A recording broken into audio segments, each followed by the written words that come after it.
জুলাই অভ্যুত্থানে ক্ষমতাচ্যুত প্রধানমন্ত্রী শেখ হাসিনার অগ্রণী ব্যাংকের লকার থেকে উদ্ধার হওয়া ৮৩২ ভরি স্বর্ণের বৈধতা যাচাইয়ে সব নথিপত্র তলব করেছে দুদক। লকার ইনচার্জ সহ বিগত ২৮ বছরে সংশ্লিষ্ট শাখার সব তথ্য জানতে চেয়ে ব্যাংক কর্তৃপক্ষকে এই চিঠি দেওয়া হয়েছে। বিস্তারিত ইমতিয়াজ সনির প্রতিবেদনে। ছাত্র জনতার অভ্যুত্থানে ক্ষমতাচ্যুত হয়ে দেশ ছাড়ার পর সাবেক প্রধানমন্ত্রী শেখ হাসিনার বিগত ১৫ বছরের দুর্নীতির তথ্য খুঁজতে একাধিক অনুসন্ধান শুরু করে দুর্নীতি দমন কমিশন। এর মধ্যে ছিল শেখ হাসিনা সহ সংশ্লিষ্টদের বিরুদ্ধে ৯ মেগা প্রকল্প থেকে ৮০,০০০ কোটি টাকা লুটপাট, বিদেশে ৩,০০০ মিলিয়ন ডলার পাচার, বিমানবন্দর উন্নয়ন প্রকল্প ও রূপপুর সহ বিদ্যুৎ খাতে ব্যাপক আর্থিক অনিয়মের অভিযোগ।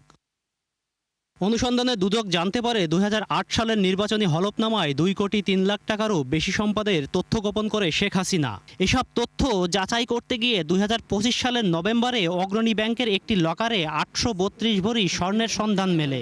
৮৩২ ভরি স্বর্ণালঙ্কার জব্দ করেছিলেন। অনুসন্ধানের অংশ হিসেবেই মূলত অনুসন্ধানকারী কর্মকর্তা অগ্রণী ব্যাংক পিএলসির ব্যবস্থাপনা পরিচালক বরাবর পত্র প্রেরণ করেছেন।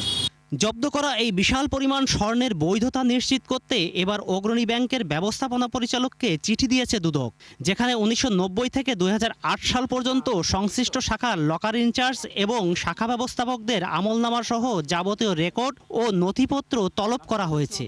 লকারের ইনচার্জ কারা ছিলেন, তাদের নাম, তাদের ঠিকানা, বর্তমান ঠিকানা এবং তাদের মোবাইল নাম্বার সহ সার্বিক তাদের সংশ্লিষ্ট ওই সময়ের যারা যেসব কর্মকর্তার দায়িত্বে ছিলেন তাদের বিস্তারিত তথ্য চেয়ে অগ্রণী ব্যাংক পিএলসির ব্যবস্থাপনা পরিচালক বরাবর একটি পত্র প্রেরণ করেছেন।